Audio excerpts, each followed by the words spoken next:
Well, yes, a small but perfectly formed audience. Thank you so much for forgoing the pleasures of leisure power and coming to me.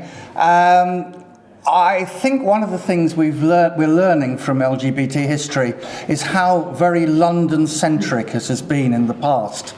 And one of the things we need to do, as you are doing in Shrewsbury, is reclaim our local heroes who haven't been acknowledged, reclaiming our martyrs as well, as Pete talked about. And this is basically why I'm doing this talk about Oxford. And I've called it Punting with Pride. My gay life began very precisely on the 9th of October 1971 at 8:30 in the evening. I'd just finished my undergraduate course, and I was staying on to do a teacher training course.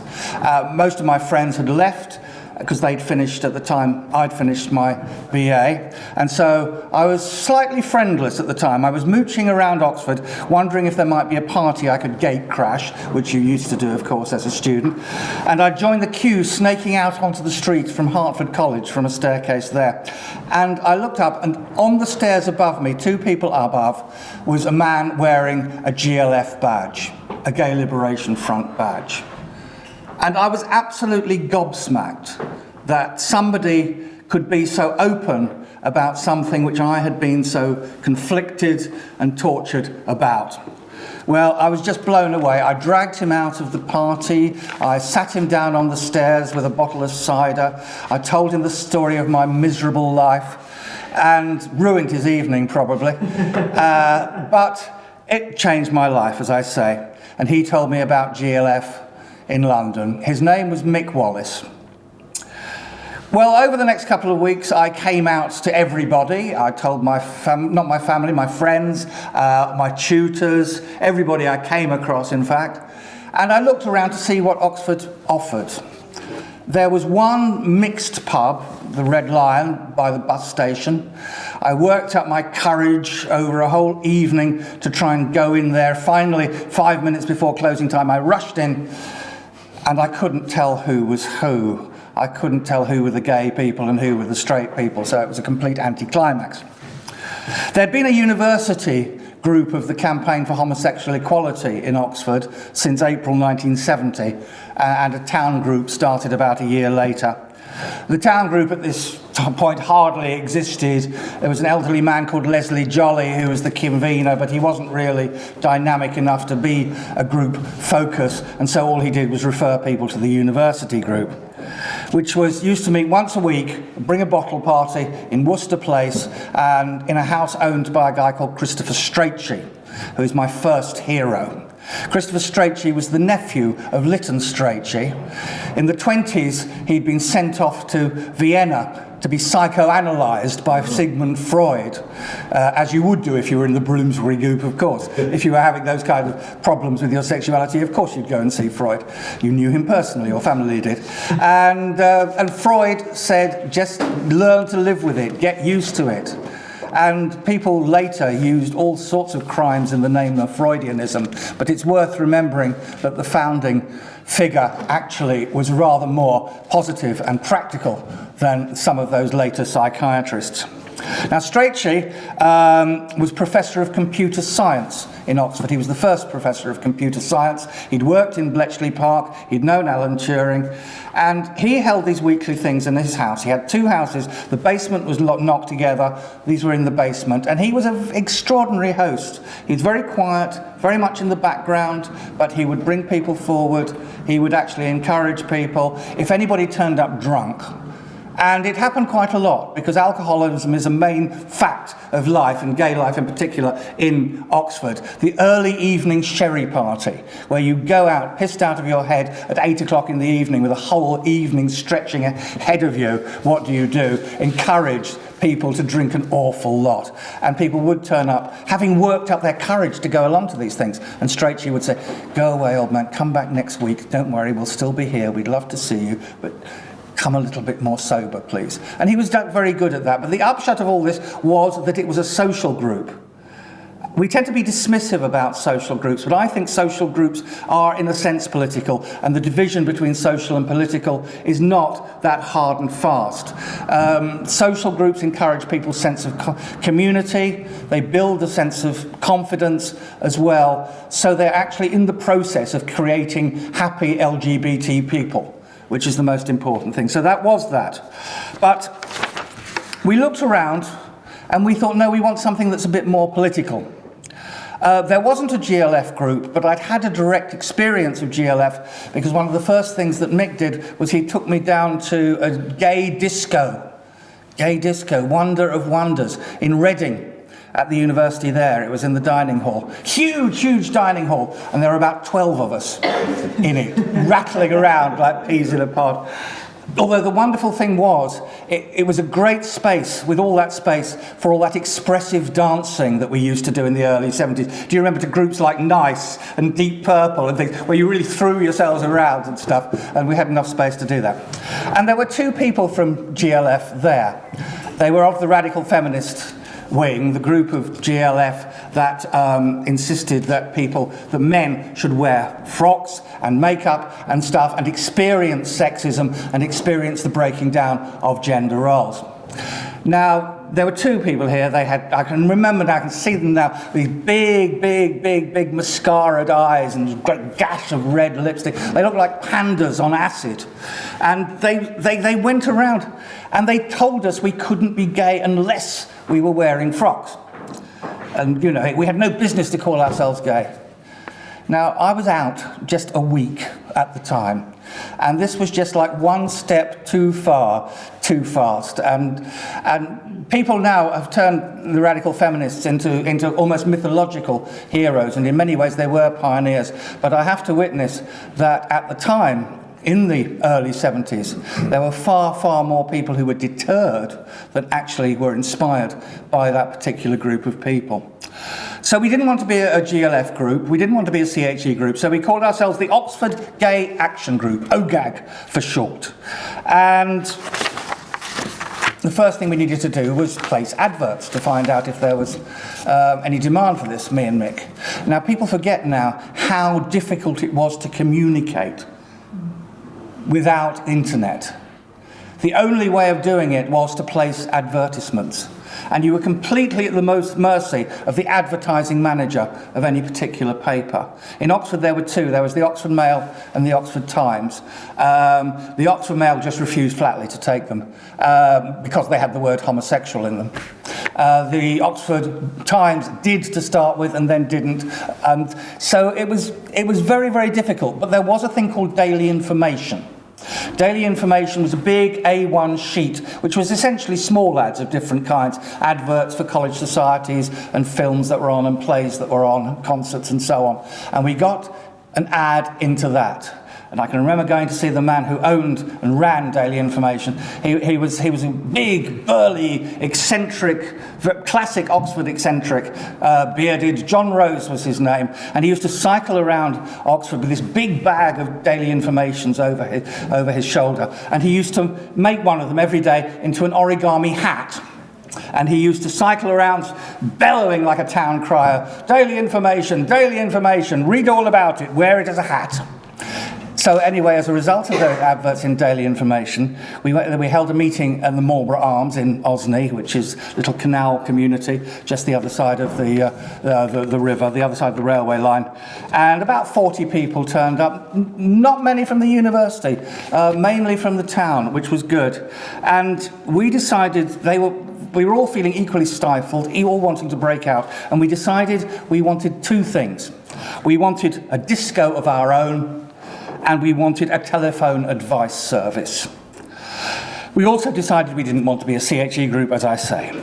But so OGAG started, but in parallel with this, there was the small matter of putting on a play at the Oxford Playhouse called And What About Me? there had, of course, been dozens of plays with gay characters, what might be called queer plays, before this. I mean, there was The Boys in the Band and Fortune in the Men's Eyes.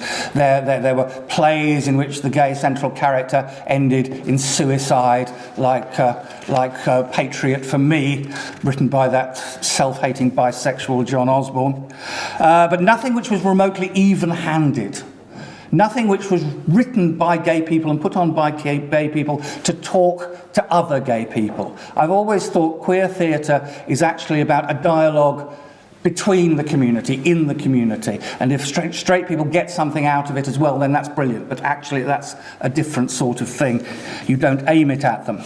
Now, this particular play was a triangular conversation piece between a bisexual in the middle, a gay man and a straight woman. But what made it distinguished was that it was absolutely even-handed in terms of the way it treated the relationships, the way it treated the sex as well, which was very important, and all handled equally.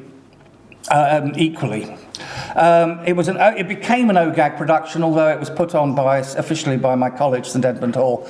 It was written by a member of OGAG, Nigel Pinn. I directed it. The lead was played in it by the lovely Mick Wallace, who I mentioned, who brought me out. All the publicity and the backstage crew were OGAG and so on. I wish I could say it was a great success, but two things worked against it.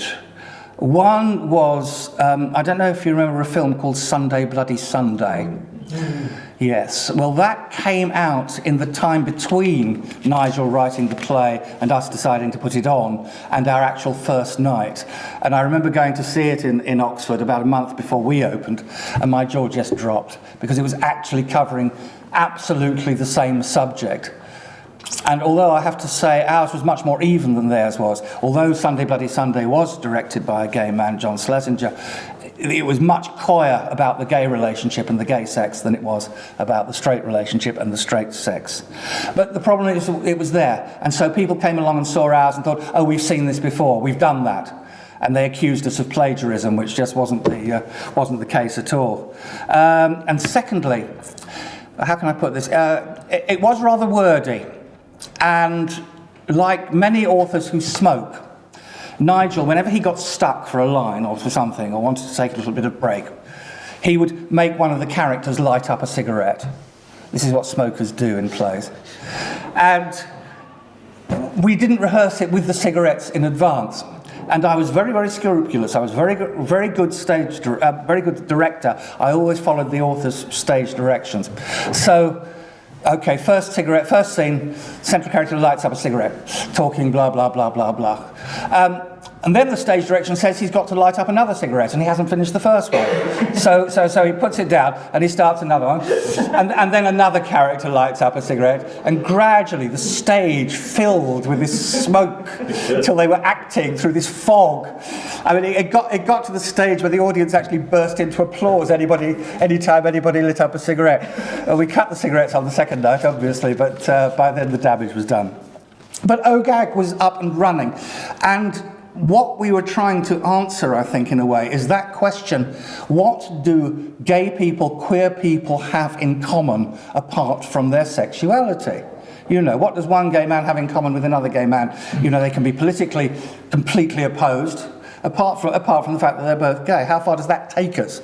And our answer to that was, what you have in common is what you do in common. It's a communality created by action and activity. That was our solution, although we had a wide spectrum of political and other beliefs. It was about the time that Gay News first came out as well, June 1972. And with it, the first Pride March came along. Well, we had to have some of that, of course we did. You know, we were committed to being out. But we decided instead of having a Pride March, we'd have a Pride Punt, because there were only about 50 or 60 of us in the group by that stage, and that wasn't enough for a march down that big high street in Oxford. So we did have enough to get a flotilla together. So we hired about 10 punts. We punted up the Charwell, and if you go to Oxford and you go punting, if you go up the Charwell, there's a set of rollers, because there's a weir. And you have to haul your boat up the rollers, and at the top there's a lake created by the weir, and at the side of the lake is a place called Parson's Pleasure. or used to be a place called Parson's Pleasure, which was a male nude bathing and sunbathing area. Wasn't specifically gay, but an awful lot of gay people used it. And if you had women in your punt, what they were meant to do is get out at the bottom of the rollers, go all the way around the Parson's Pleasure, and then rejoin their punt further upstream. Well, we didn't approve of single-sex activity like that. We wanted integrated mixed colleges, was one of the things we were campaigning for. And we didn't want all these closets sunbathing themselves in Parson's Pleasure.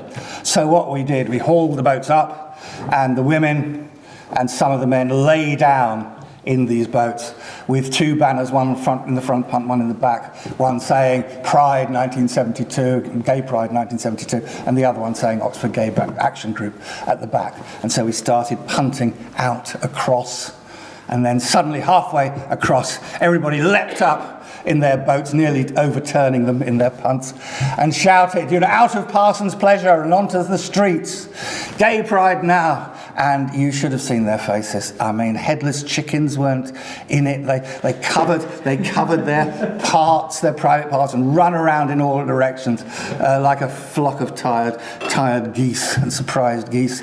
And all except one little shriveled man in a deck chair reading something like the Times Literary Supplement or whatever. And all he did was he took his paper and he put it over his face. And he crossed his arms like that and went back to sleep. Now later, and this has gone into Oxford mythology, I think, since then, is they asked him, the other people who had been there asked him, why did you do this? You know, why did you just sit there with this paper over your face? And he said, well, normally I'm recognised by my face. Only my wife would recognise me by my genitals. That's what Sir Isaiah Berlin, for it was he, said on that occasion. As I say, it's gone into mythology. Well, we wanted a disco, and we found a pub on the plain, which is just over Magdalen Bridge, called the Cape of Good Hope. Now, it was a very run-down Irish pub in those days, frequented by workers after work off the building sites in their overalls and stuff, and it was run by a lovely man called Pat. And they had an upstairs room, which we were able to hire for £2 a week every Friday. We found a very, very glamorous DJ called Richard. It was a time of glam rock, remember, we're talking about. And he had this beautiful gold mane of hair. He had wonderful turquoise eyeliner and stuff, and this wonderful old moth-eaten floor-length fur coat. And everybody fancied the pants off him, but he was straight, unfortunately, so there was nothing doing. Within 2 months, we were getting 200 people a week there. And there was a bar when you went in on the right, and at the bar, you'd always find a guy sitting there called Alex Smart Gardner. He was an older gay man. He was about 55, I suppose. He'd been a steward on ocean liners beforehand. And he was somewhat to the right of Enoch Powell, but he was a natural mother. What he would do is he would keep an eye out for new people. He'd say, oh, hello, I'm Alec. Can I get you a drink? How are you? Is this your first time here? Which college are you at? Or what are you doing? You know, are you in a job? Are you working? Whatever, blah, blah, blah. And he would just make people at home. It was ice-breaking, probably at about the time that Icebreakers was starting, maybe a little bit earlier, but we didn't have the word for it. He also had a very obvious wig, which everybody made jokes about.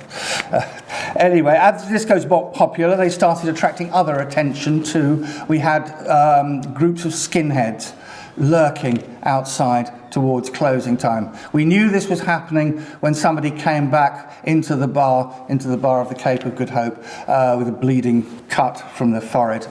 And Pat was absolutely outraged that this should be happening to his boys and girls. And so he organised the customers in the public bar, the Irish builders, to escort us back to safety after the disco. And they would either take us back into town where there are other people around, one on each side, or to the nearest bus stop, and they'd stand at the bus stop with you until the bus came and took you away. These were people who maybe even 2 months previously would have been making queer jokes like anybody else. But because they'd actually come into contact with some real gay people, things change. The walls come down. We were making a lot of money as well. We put on cabaret. People came from as far away as Swindon and Coventry. Again, it's very difficult to create now the glamour and the excitement of being able to dance with somebody of your own sex for the first time. What an enormous sense of liberation and excitement that gives you. And people were desperate for it in the early 1970s. So we did that. When we did cabaret, we'd have queues going all around the block. People were offering £10, £20 in order to come in. That was £100, £150 these days. For basically a little cabaret that we were putting on ourselves. Now, the money went to finance the second thing which we wanted, which was the telephone advice line. Friend had been set up by CHE in 1971 as their counselling arm, but there was no local Friend in Oxford, and nothing in the country which was designated as and described as a gay switchboard. New York's gay switchboard had opened early in 1972, and I think we must have read about that in Gay News, because from that information we got that idea we should do it in Oxford. We should open 2 nights a week initially, 7 till 9, with 2 people on the phones, 1 woman, 1 man. And we advertised it in Daily Information. Now, someone who knew a man called John Carpenter, who was rather rich and ran a bookshop at 34 Cowley Road almost as a sideline, as a hobby. And he let us have the room out the back for nothing. It's freezing cold, run-down scullery, single-bar electric fire, lots of spiders. And we got the phone in, basic office equipment, advertised, sat back, waited for calls. And our first night was in September 1972. Now, we had no idea what calls we would get, of course. We had no training, we had no pool of information except Gay News. We learnt as we went on. And that, of course, is the history of the whole LGBT movement. Learning as you go along, creating the things that you need at the time as you go along. The very first calls we had was from students, some away from home for the first time, very nervous, not knowing anybody in Oxford. Later word spread to the town and we started to get a lot of married men, worried about being found out, of course, a lot of them into cross-dressing. And then we got listed in Gay News. We went up to 4 nights and then 7 nights a week. Among those working on the switchboard, I remember Simon Martin, who was a local Labour councillor, the black sheep of a rather posh family, and a scrap metal merchant. Going to bed with him was a bit like going to bed with Harold Steptoe. You had to cross the scrapyard, literally crawl over all this junk, and to a brass bedstead surrounded by candelabra, and a figurehead in the corner, with the breasts out like a ship's figurehead has, staring at you while you were pumping away. So that was the switchboard. We discussed the calls that we had every Sunday afternoon, but anonymously. We were very big on confidentiality right from the start, because Oxford is a very, very small town and everybody knows everybody's business. After about 3 months drawing on my theatrical experience, we set up training sessions which involved a lot of role play, people sitting back to back, simulating calls, either real or imaginary. And we used the money to finance campaigns. We ran first gay candidate for the Student Representative Council, a man called John Rossington, who's a theology student, and he stood on a gay ticket and for an end to single-sex colleges. For OGAG, gay rights always went with feminism, hand in hand. That was organised between CHE and OGAG because, paradoxically, the new organisation breathed life back into the old one.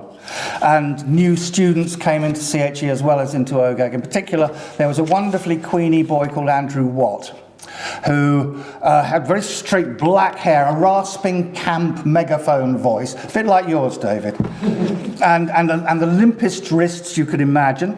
He was an insatiable cottager. If he didn't actually suck 3 people off a day in one cottage or another in Oxford, he used to get quite ill.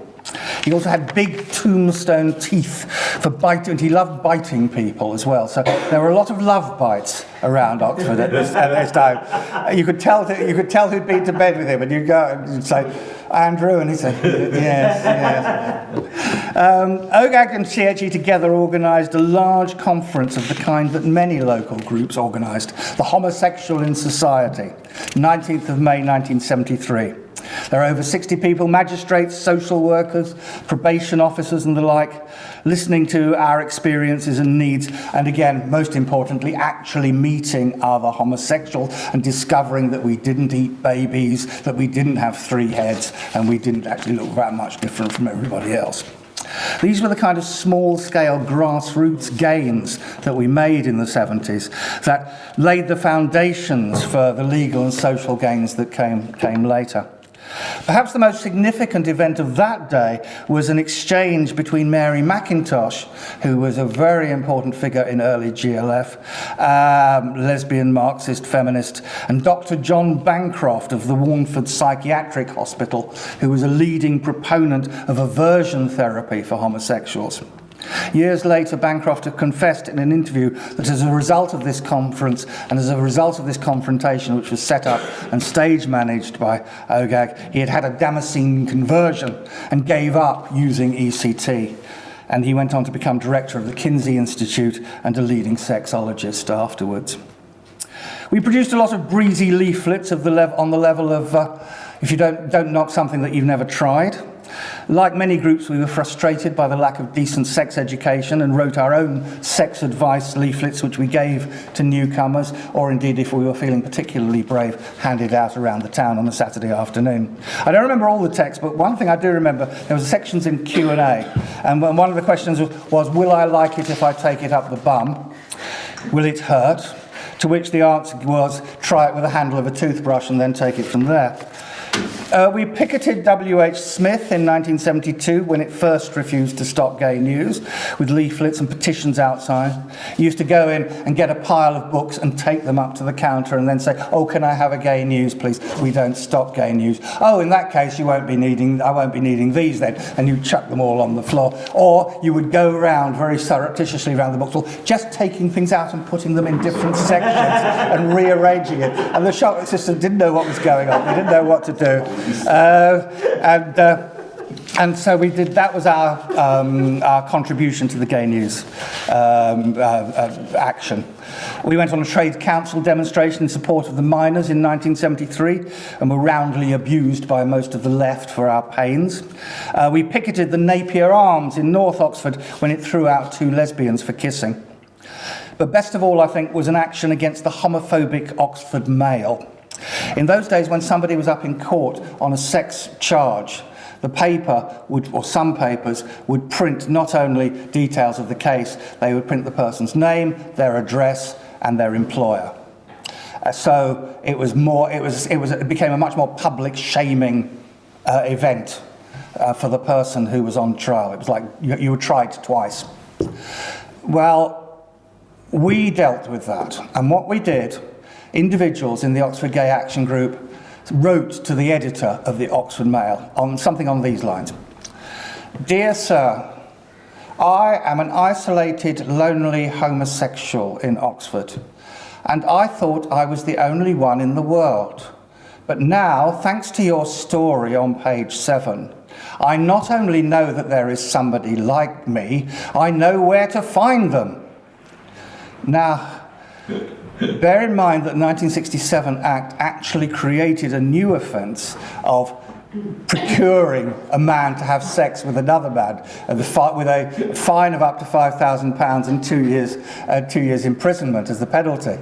So the editor reading this will think, my God, what have we done? And if he gets several letters saying roughly the same thing, it stopped. The Oxford Mail stopped doing that after that. OGAG folded after I left Oxford in August 1974. A lot of people came out through OGAG and the discos over those 2 years. Anna Durell, who became in the 1980s General Secretary of CHE. I'm just finishing up.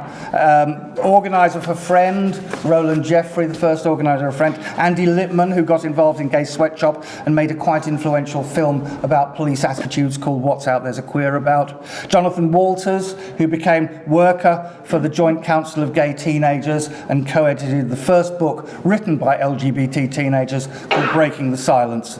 And perhaps most important, Graham McKerrow, who worked on the Oxford Times and then on the Oxford Journal as a cub reporter and later founded Capital Gay with Michael Mason. I think this illustrates the one answer to the question, what does sexuality give LGBT people in common apart from their sexuality? We created that commonality for ourselves by the things that we did. A revitalised CHE carried on the work over the next few years. It challenged the licence of the Red Lion when it changed hands and had a homophobic new manager. But as far as I was concerned, it was a short gay life in Oxford, but a merry one.